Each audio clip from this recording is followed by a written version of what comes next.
Stiker bumper di mobilmu memberi terlalu banyak informasi dari yang kamu kira. Stiker custom yang kamu buat untuk anjingmu mungkin bisa ngasih tahu perampok kalau kamu lumayan sering beraktivitas di luar rumah dan suka menghabiskan banyak waktu jauh dari rumah atau mobilmu, sehingga keduanya menjadi rawan. Atau bahwa kamu punya cukup uang untuk membeli jenis anjing mahal.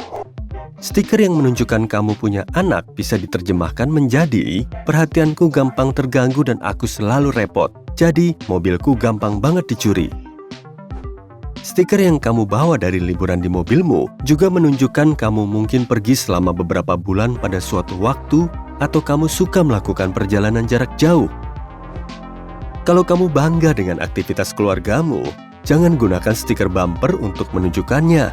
Itu mungkin memancing orang-orang tak diundang dan memberi mereka banyak informasi seperti nama kampusmu atau tempatmu bermain golf. Sama halnya jika kamu memiliki profesi tertentu, pencuri bisa dengan mudah memperkirakan berapa banyak barang berharga yang bisa mereka temukan di mobilmu dari perkiraan mereka tentang jumlah uang yang kamu hasilkan. Stiker parkir bahkan bisa menunjukkan tempatmu bekerja atau tinggal yang harusnya tidak boleh kamu bagikan pada orang asing. Makin banyak mobilmu dihias, makin kamu akan diingat. Memang nggak selalu buruk, tapi kalau kamu pernah menyinggung seseorang di jalan, mereka akan lebih cenderung melaporkanmu ke pihak berwenang kalau kamu punya plat nomor custom, warna mobil yang unik, atau banyak stiker. Kalau kamu nggak berniat menyimpan mobilmu selamanya, kamu harus memikirkan seperti apa tampilan mobilmu sebelum menjualnya. Banyak stiker bumper di mobil bisa membuat pembeli menjauh. Selain itu, melepas stiker kayak gini susah banget karena biasanya meninggalkan banyak sisa-sisa lengket. Stiker juga bisa merusak lapisan cat mobil. Meski begitu, ada satu stiker yang bisa menjauhkan pencuri, yaitu stiker yang menunjukkan ada alarm atau sistem pelacakan di mobil. Jangan simpan barang elektronik di mobilmu untuk waktu yang lama. Pertama, barang ini bisa menarik perhatian yang tidak diinginkan dari orang yang mencari uang dengan mudah. Selain itu, meninggalkan ponsel atau pengisi daya di suhu ekstrim bisa merusaknya secara permanen. Setiap hari, kamu mungkin memakai tabir surya, tapi ingat, jangan tinggalkan botolnya di mobil. Membiarkan tabir surya terpapar sinar matahari bisa mengurangi efeknya karena panas berlebih menonaktifkan bahan kimianya. Spesialis merekomendasikan menyimpan tabir surya pada suhu di bawah 25 derajat Celcius. Kamu bahkan harus menjauhkan kacamata mengemudimu dari sinar matahari langsung. Pastikan kamu menaruhnya di dalam kotak sarung tangan atau membawanya saat keluar mobil. Paparan sinar matahari langsung bisa merusak lensa dan bingkai plastik ataupun logamnya, sehingga merusak efisiensinya terhadap sinar matahari. Kalau kamu pernah membeli hairspray, cat semprot, atau deodoran, kamu mungkin melihat di semua kaleng produk ini terdapat rekomendasi suhu penyimpanannya. Jadi, kamu tidak boleh membiarkannya terkena suhu ekstrim di dalam mobil.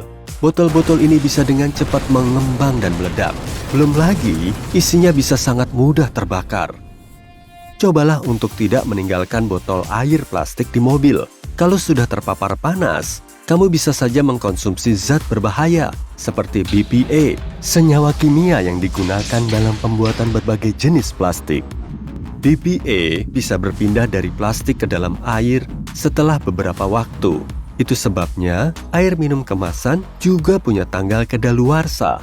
Bukan airnya yang bisa kadaluarsa, tanggal ini dibuat agar kamu tahu kapan airnya masih bisa dikonsumsi dan aman dari bahan kimia di dalam plastik.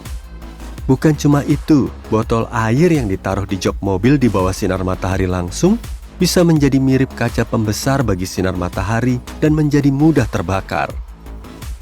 Kalau kamu ingin memastikan bahan makananmu aman dikonsumsi, jangan pernah simpan di suhu yang tidak aman. Saat kamu harus membeli bahan makanan yang mudah rusak, simpanlah di tempat dengan suhu di atas 4 derajat Celcius, tidak lebih dari 2 jam, atau hanya 1 jam saat suhunya di atas 32 derajat Celcius. Sebaiknya, kamu membeli daging atau susu terakhir dari daftar belanja. Dengan begitu, kamu bisa langsung pulang dan segera menyimpannya di kulkas. Meski musimnya sedang dingin, jangan pernah tinggalkan minumanmu tanpa pengawasan di dalam mobil. Air, jus, atau soda bisa mengembang di wadahnya jika dibekukan dan terciprat kemana-mana.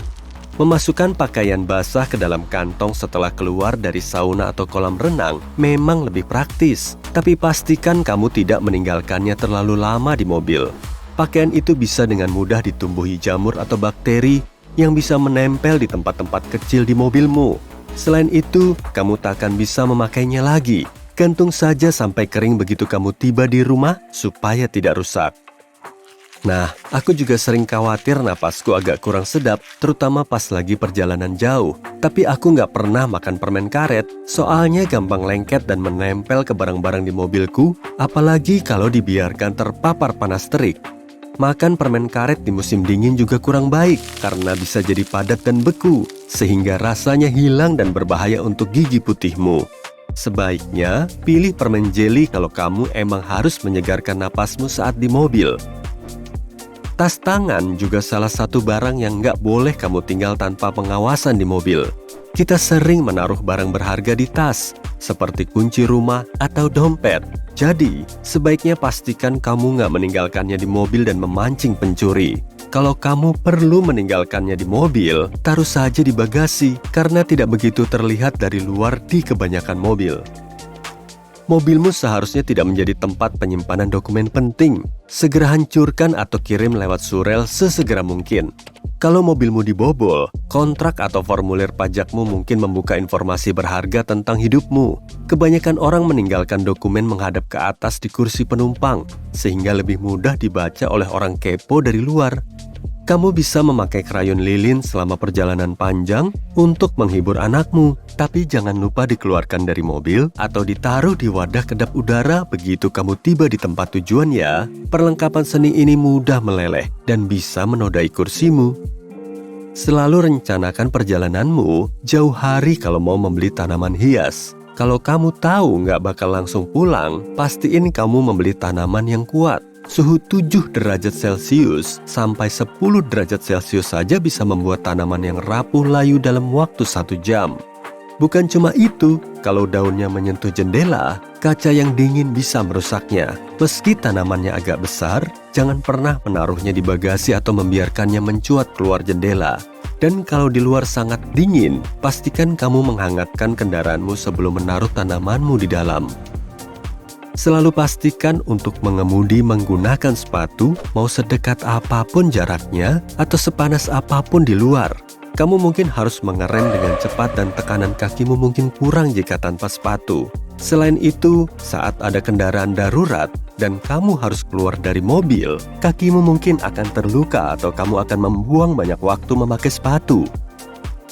Kalau kamu suka bepergian sambil membawa sepeda atau skuter di mobilmu, kamu perlu merawat ban pneumatiknya, alias ban yang berisi udara dan butuh dipompa. Ban seperti ini juga tidak boleh ditinggalkan di dalam mobil pada hari yang panas. Alasannya, panas yang ekstrim bisa membuat udara di dalam ban mengembang, bahkan terkadang menyebabkan ledakan. Temperatur yang tinggi ini juga bisa melemahkan karetnya, sehingga banmu lebih berisiko kempis.